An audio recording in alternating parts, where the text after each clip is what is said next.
What's up everyone, and welcome to another Minecraft tips and tricks video. This time we're going to be talking a little bit about the structure blocks and using them to assist you with building. If you're building something that's symmetrical in Creative, you don't necessarily have to build the entire thing. You could just build half of it and then use a structure block to copy, flip, and paste it to end up with a full finished symmetrical project without actually placing every single block. I will also show you some examples of how I use this to assist me with making a nether hub for the realm that I play in, as well as how I use the copy and pasting of this tower to make a super simple exploration quest. But let's jump into it. So you're building something symmetrical and you have a section of it done. Rather than meticulously copying all of the blocks, start by placing a structure block. Now try to use the guides of the structure block to align it with the build as best you can. Then click on it to go into the structure block interface, and we're going to start off by tweaking some of the offsets. It defaults to -1 on the Y value, which would include the block underneath the structure block, so a lot of times I don't want that to be copied, but we're going to tweak the offset until it aligns with the building, and then we're going to change the size until it selects all of the building.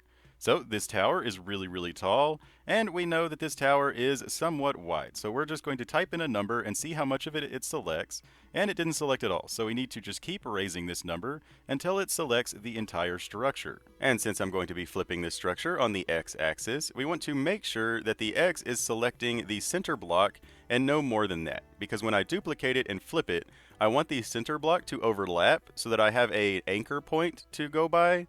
But I don't want to select any more than that because I don't want it to overwrite anything on the other side of the center block. Just remember that the side that you're fusing together is the most important. You know, it's good to align everything as best you can, but for the other sides, it doesn't matter if you go over. It'll just be copying air where there's going to be air anyway. But the side that you're fusing needs to be perfect because that's the side that you're going to be overlapping. When you're ready, type in a name right here. So we're just going to type in 111. And then when you scroll down, you can include entities or turn them off. I usually turn them off just to not copy mobs. And then save to memory and save to disk is the save mode. Memory is temporary and will go away when you log out. Save to disk is permanent. You know, so when you're just flipping a structure, you probably just want to save to memory because it doesn't matter if you have it later or not. And it's always a good idea to double check your selection by looking at the visual guides. Those are super duper helpful. But when you're ready, place down a structure block and switch it to load mode. And then type in the structure name of the one that you just saved. So we're going to type in 111, and it will bring up a selection box that is the same size as our previous selection box. Now we also want to make sure, in this case, that we're duplicating that center block again. We want that center block to get overlapped. And then we need to switch the Y to 0 because we don't want to offset it any. But it's okay if it's slightly incorrect. I will show you how to easily fix that here in a second. So if we just pressed load right now, it won't actually flip the tower. You know, we'll get two of the same tower kind of thing. You know, this is definitely not what we want. So if you accidentally do this or you mess it up by switching one of the values, just re-click on the load structure block. And you can easily fix it. You know, the selection box will be the same as it was. So then we're going to scroll down here and rotate it 180 degrees so that it's flipped completely. And now when we click load, it should all line up like so. There might be a few straggler blocks depending on exactly what your building looked like or what your selection box was. You know, but as long as you just, copy and paste in the same area, even if you make a mistake, it will overwrite that mistake.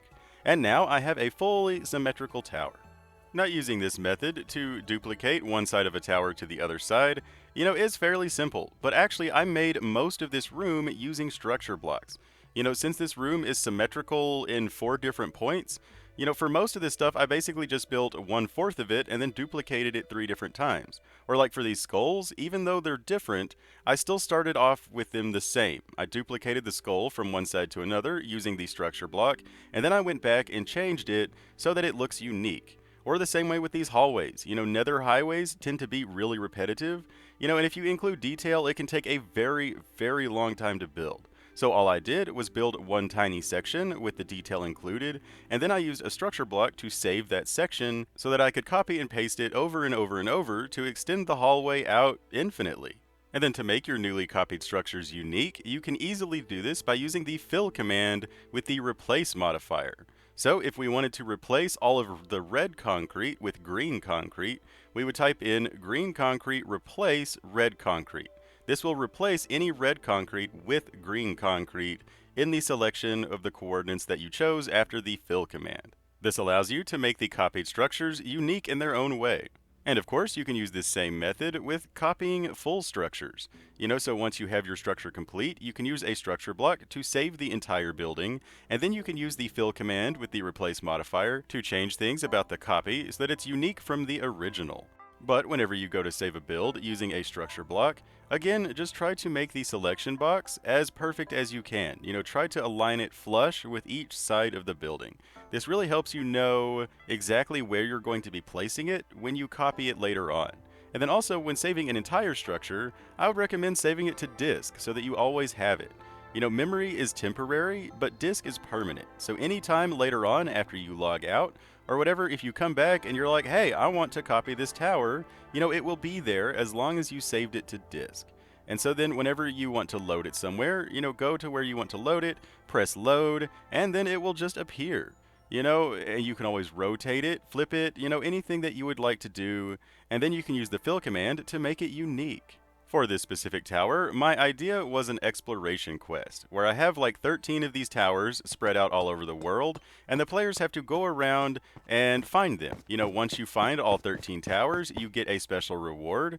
This main tower will have this special basement area that will display all of the towers that you've been to. Now the way that this works is that each tower has a top section with a little bit of parkour before it, but once you make it to the top, there will be a button that gives you a reward and will tag the player with a tag that represents that specific tower. And so then this main tower at the very bottom in the basement will check to see which of these tags that the player has. Whichever tags they have, it will activate the corresponding lights so that they can keep track of which towers they've activated. And then once they have all 13 tags, it will give them the super ultra special reward. So we just activated one tower. Now if I press the button, we will have one light turn on. So it knows that I have one of the 13 tags. But I went ahead and gave myself all 13 tags, so now whenever I press the button, this will happen. Yay! This is the ultimate prize for completing all 13 towers. And once you get the ultimate prize, it will tag you with another tag that will prevent you from getting the prize again. And since recording this video, I've also added teleportation commands attached to each light, so that once you complete a tower, you can teleport back to that tower from the main tower at spawn. Kind of like waypoints. So whether you're trying to decorate a really large symmetrical room, build a symmetrical building, or try to design some quests, structure blocks can really help you save time so that you can really crank out, more interactive stuff for people to experience. And if I didn't provide enough information about structure blocks, be sure to tune in to my next Let's Play, where I will be going over this specific room and how I use the structure blocks to copy and paste things.